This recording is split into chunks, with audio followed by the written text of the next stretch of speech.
thanks for coming back to the channel. I needed to release another video because I got another response from a product developer today from one of the carriers, the Soviet carriers actually, and he shed a lot of light on a lot of things we've been talking about as a community of, in particular for the Xbox, on how, you know, different aircraft, you know, sometimes aren't successful on landing on the carriers. I'm going to attach all the comments, by the way, because this was a surprise. So it's a really cool thing, and I'm not trying to make the same video every day talking about this, but I think it's exciting because I'm getting on a daily basis almost responses from folks that are actually making this stuff.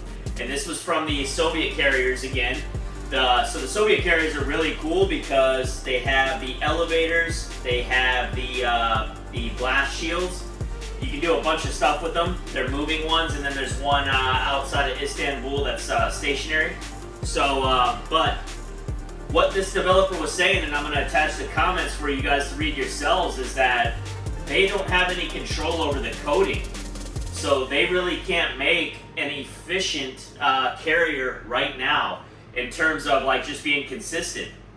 And he said, which is extremely interesting to me. Finally, somebody shed light on this. The reason that some of the carriers, even though they're from the same developer, even the George H.W. Washington, George W. Bush ones, those are, depending on what location it's at, it acts differently. For example, the one in Virginia is the most efficient one. That's the best one. That's your best successful chance at landing. Because this is hard, guys. And he said that different locations have different coding around the world, and some of the arrestor simulations aren't as good on different locations, and they don't have the ability, and they've actually requested it, as you're going to see in the comments, can we fix this? And there's just no way as of right now.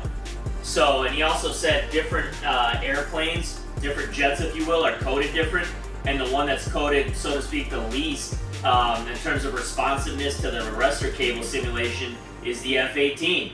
And that's why we've all been struggling with the F-18 to land it.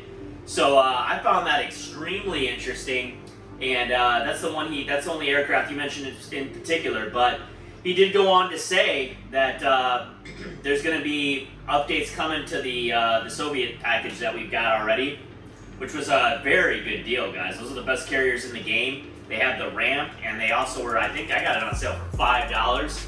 Came with a little helicopter, if most of you remember. But extremely interesting, guys. Somebody finally shed light, so that, you know, that makes me feel good also towards the developers, because I was like, why aren't they just making it better? Put some quality time into this. Let's quality control all these carriers so they all act similar, because there's consistency in the product, and they can't do it. So that's a very interesting thing. Now I don't know if WASM comes out, and as we progress, and this is for the Xbox. PC users don't have this issue. It's just a different game from PC to Xbox. That's the thing. The PC is just way more options, and the Xbox is more limited compared to what we can do on that. But he specifically said for Xbox. But you know, some positive news is they're going to come out with some updates coming up soon, and he said that they're going to be better, as you saw from the comments below. So anyway, I thought that was very interesting that each location is different coding, even though that's the same exact product. So if one's in Turkey, or one's, for example, in China, and the other one's off the coast of Key West, Florida, that's why they're acting different. So because I used to think I was insane. I couldn't land on the one outside of Istanbul for a while. I could not make it happen. I think that's the location. And I was like, man, I'm not very good at this. And then I would go to the Virginia one, which is a different carrier, and I'd land over and over on that. So I'd get confident, I'd go to a different one, and it was just dropping off the table over and over. So I hope they get that resolved, guys. But anyway, I think it's awesome that these developers, this is exactly how it should be in life, no matter what you're involved in.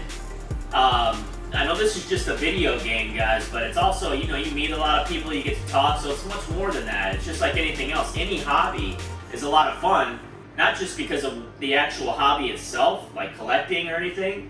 It's more like, you know, you get introduced to a community and you're talking to like-minded folks about stuff you like, even if it's a video game. It's fun, man. So anyways, let's hope for the best, and it's awesome that these developers are reaching out to me. more and more, and they're actually watching the videos.